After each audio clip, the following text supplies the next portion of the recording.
नमस्कार, मैं हूँ रचना सिम्बाल और आपका स्वागत है हमारे कार्यक्रम डॉक्टर साहब में। कार्यक्रम हमने आप सभी के लिए शुरू किया है। इस कार्यक्रम का उद्देश्य है आप सभी तक वो सारी जानकारी पहुँचाना जो हम सभी को पता होनी चाहिए। शुरुआत हम कर रहे हैं सेक्टर 13 में स्थित डॉक्टर कंसल्ट डेंटिस्ट्री से। आइए अंदर चलते हैं और डॉक्टर कंसल्ट से बातचीत करते हैं।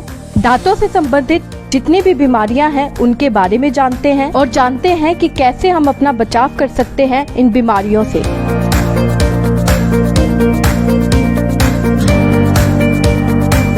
हमारी खूबसूरती पर चार चांद लगाती है हमारी मुस्कुराहट, और हम मुस्कुराते तभी हैं जब हमारे दांत सुंदर दिखते हैं और स्वस्थ होते हैं। हमारे दांत स्वस्थ तभी होते हैं जब हमें एक अच्छे डॉक्टर के बारे में पता होता है, क्योंकि कभी भी कोई भी तकलीफ अगर दांतों को हो तो ठीक करने के लिए कोई ना कोई डॉक्टर हमें पता होना चाहिए। आज एक अच्छे डॉक्टर के पास मैं आपको लेकर आई हूँ, मुलाकात करा रही हूँ डॉक्टर अंकुर कंसल से, जो डेंटिस्ट हैं और डेंटिस्ट्री को चलाते हैं। उनसे जानते हैं क्या कुछ वो बताना चाहेंगे। उनसे आज तमाम दांतों से संबंधित जितनी भी बीमारियां हैं और जितनी भी दिक्कतें लोगों को होती हैं उससे रिलेटेड उनसे जानेंगे कि वो क्या बताना चाहते हैं और क्या चीज़ें हमें करनी चाहिए और क्या चीज़ें हमें नहीं करनी चाहिए, जिससे हम उन दिक्कतों से अपना बचाव कर सकते हैं। सबसे पहले तो sir welcome to our show doctor साहब। Thank you very much. Sir क्या कुछ बताना चाहेंगे अपने बारे में? मेरा नाम डॉक्टर अंकुर कंसल है।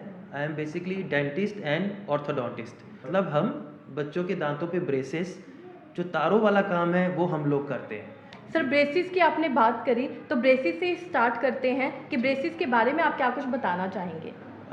ब्रेसेस बेसिकली, जैसे मैंने कहा, एक ऑर्थोडोंटिस्ट एक ब्रांच है हमारी। तो आजकल आप देखेंगे बच्चों में, बड़ों में, सब में दांत एक लाइन में नहीं रहते। ये एक एस्थेटिक कंसर्न है। हम कहते हैं कि लाइन में अच्छे आना, मैं अगर एक पेरेंट होऊंगा तो मुझे लगेगा मेरे बच्चे के दांत ठीक होने चाहिए या मेरे दांत ठीक होने चाहिए। प्लस एक खाने के पॉइंट ऑफ व्यू से देखते हैं, जो हम उसकी च्यूइंग मेथड कहते हैं, जो हम उसका फंक्शन कहते हैं, वो भी सब ठीक होना चाहिए। तो ये सब एक इक्विलिब्रियम जो बनता है, ये हमारी ब्रांच ब्रेसेस के थ्रू हम ऑर्थोडोंटिस्ट एज एन ऑर्थोडोंटिस्ट उसे ठीक करते हैं। आजकल हम कहें किस एज में शुरू होना चाहिए, बेसिकली हम कहते हैं कि 12-13 साल की एज में हम ब्रेसेस लगवा सकते हैं। वो हम क्यों कहते हैं कि तब तक सारे मिल्की टीथ, जो हमारे डेसिडियस टीथ हैं, वो निकल जाते हैं, उसकी जगह परमानेंट टीथ आ जाते हैं। कई प्रॉब्लम्स, कई दिक्कतें आजकल विद एज ऐसी आने लगी हैं जो हमें अर्लियर एज में ठीक करानी पड़ती हैं। जो 6-7 साल में अगर हमें प्रॉब्लम लगती है कि बच्चा अंगूठा चूसता है, अगर उसकी टंग बाहर आती है, जिसे हम टंग थ्रस्टिंग कहते हैं, नीचे वाले दांत ऊपर से बाहर आ रहे हैं, जिसे हम क्रॉस बाइट कहते हैं, या कुछ ऐसी प्रॉब्लम्स जो आपको लगें कि आपके बच्चों में अलग है औरों से, तो उसके लिए आपको ऑर्थोडोंटिस्ट से सलाह करनी पड़ती है कि हम उसे कितना जल्दी से जल्दी ठीक करा सकें कि हमारा जो एक फाइनल इक्विलिब्रियम है बढ़ती एज के साथ, वो ख़राब ना हो। 12-13 साल में इन जनरल जो हम कहते हैं ब्रेसेस लगती हैं। ब्रेसेस आज एक वास्ट वैरायटीज़ में आ रही हैं, अलग अलग टाइप्स की हैं। हम स्टील ब्रेसेस कहते हैं, सेरामिक कहते हैं, सेल्फ लाइगेटिंग कहते हैं, फास्ट ब्रेसेस। आजकल एक नई टेक्निक आ गई है जिसे हम कहते हैं क्लियर अलाइनर्स। इन है हमारे बड़े शहरों में तो बहुत ज़्यादा चल रहा है, हल्के हल्के हम लोग भी इसकी तरफ मूव कर रहे हैं। अलाइनर्स बेसिकली एक ट्रांसपेरेंट प्लेट है, पता भी नहीं चलती, और हर एज में चल रहा है। अडल्ट पेशेंट सबसे ज़्यादा पहनते हैं बिकॉज उनको जॉब पे जाना है, उनको लोगों से बात करनी है, उन्हें एन नंबर ऑफ वर्क्स करने हैं जिसमें वो शायद ब्रेसेस ना दिखाना चाहें। तो ऐसे में एक पतली सी ट्रांसपेरेंट इनविजिबल प्लेट आती है, जस्ट उन्हें पहननी है, खाते हुए निकालनी है, और ड्रामेटिकली अच्छे रिजल्ट्स आपको उसमें मिलते हैं। वहीं सर डेंटल इम्प्लांट के बारे में जानना चाहूँगी, कैसा ट्रीटमेंट रहता है, क्योंकि पहले मेरे ख्याल से ये ट्रीटमेंट नहीं हुआ करता था। ठीक कहा है आपने। डेंटल इम्प्लांट एक नई टेक्नोलॉजी नहीं कहेंगे हम, बट फिर भी कुछ 5-10 साल लेके चलिए, जब से ज़्यादा शुरू हुई है। और इम्प्लांट बेसिकली एक स्क्रू है, हमारी आम भाषा में एक पेच है, जो हम बेसिकली हम बोन के अंदर फिक्स कर देते हैं। ये इम्प्लांट्स टाइटेनियम के बनते हैं। हमारा जो हार्ट का स्टंट है वो भी टाइटेनियम का है, तो हम निश्चिंत होकर लगवा सकते हैं कि इससे हमें कोई इन्फेक्शन नहीं होगा। हाईली स्टरलाइज होते हैं, बहुत वर्ल्ड वाइड एक इंटरनेशनल कंपनीज इनके अंदर आई हुई हैं जिनके रिजल्ट्स 25-25 30-30 साल से हम लोग देखते आ रहे हैं। इनफैक्ट हम लोग ही पिछले 10-12 साल से कर रहे हैं और हमें पता है कि कौन सा अच्छा है नहीं है। ऐसा भी हो चुका है कि पेशेंट्स आते हैं जिनके मुंह में एक भी दांत नहीं है, वो फुल माउथ इम्प्लांट्स कराते हैं, जिसे हम फुल माउथ रिहेबिलिटेशन भी कहते हैं।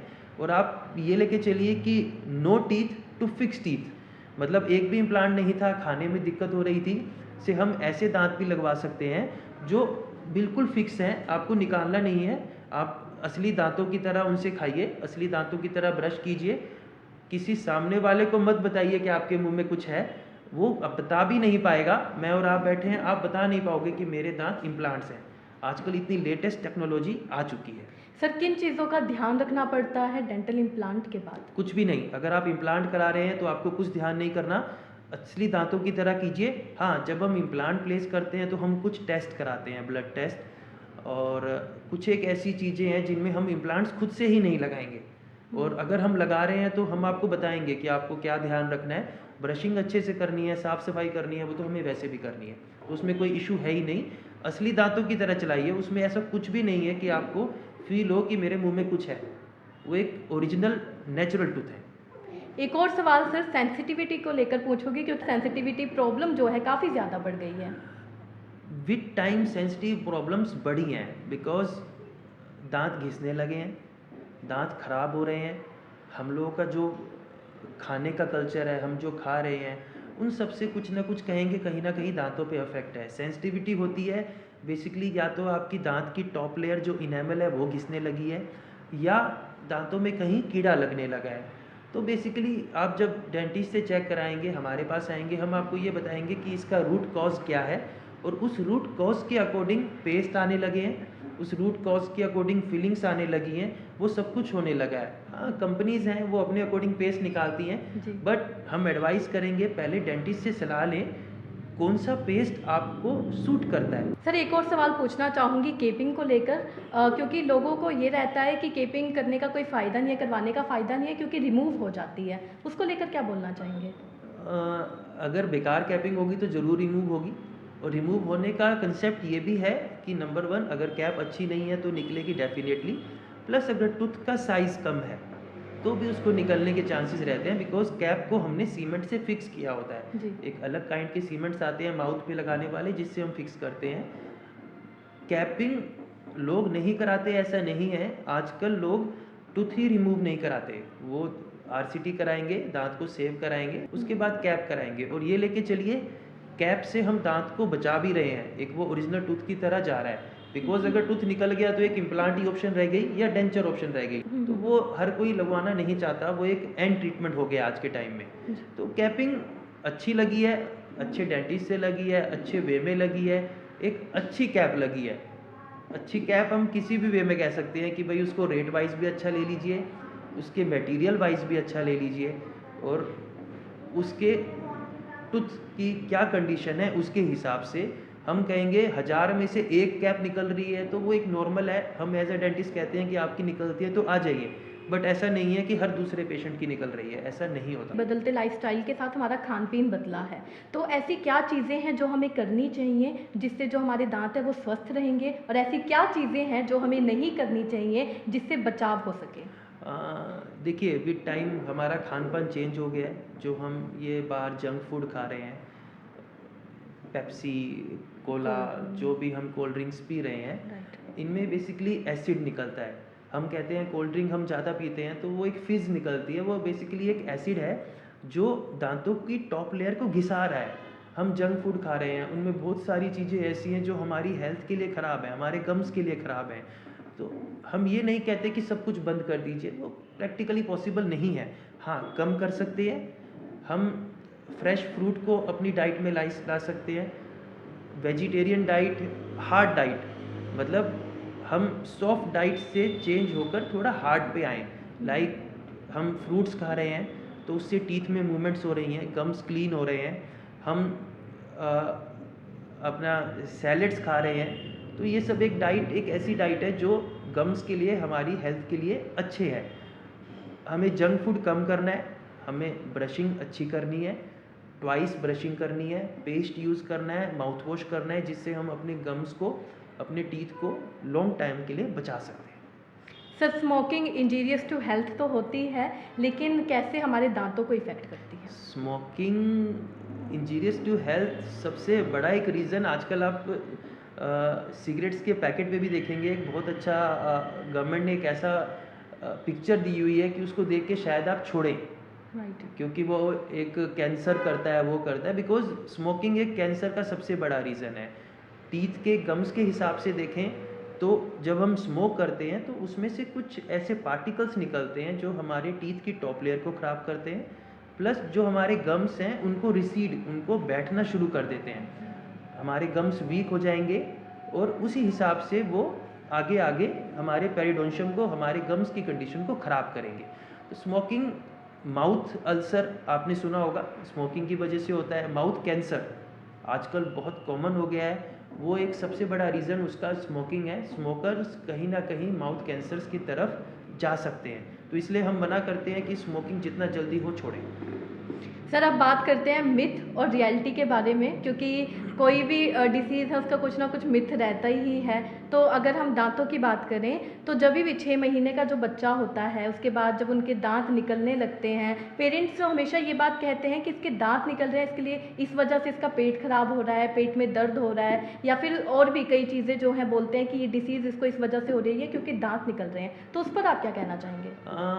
देखिए, 6 महीने में दांत निकलने शुरू हो जाते हैं, ठीक है, और हर 3 मंथ्स में जो मिल्की टूथ है वो निकलते हैं।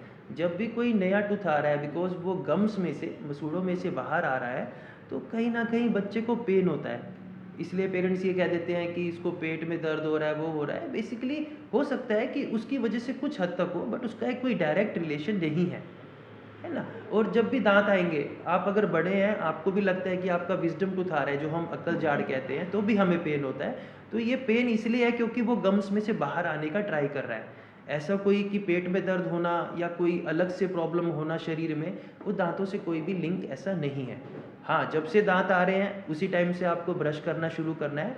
बच्चा 6 महीने का है तो फिंगर ब्रश आते हैं मार्केट में, उससे आप उसको, या कॉटन से उसको क्लीन करना शुरू कीजिए। जैसे जैसे बच्चा बड़ा हो रहा है उसे ब्रश दीजिए।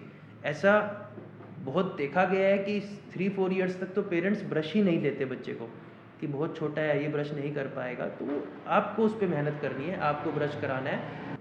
एक लास्ट मैसेज सोसाइटी को क्या देना चाहेंगे दांतों को लेकर या दांतों की प्रॉब्लम्स को लेकर, क्योंकि कई बार लोग बहुत ज़्यादा डरते हैं डेंटिस्ट के पास आने से, सोचते हैं चलो क्या जाना, हम घर पर ही कुछ ना कुछ इलाज कर देते हैं, फिर वो बड़ी बन जाती है चीज़। देखिए, डेंटल प्रॉब्लम एक ऐसी है, आप जितना जल्दी ठीक कराएंगे अच्छा है, बिकॉज ये दवाइयों से, ये पेस्ट से रिवर्स नहीं होने वाली।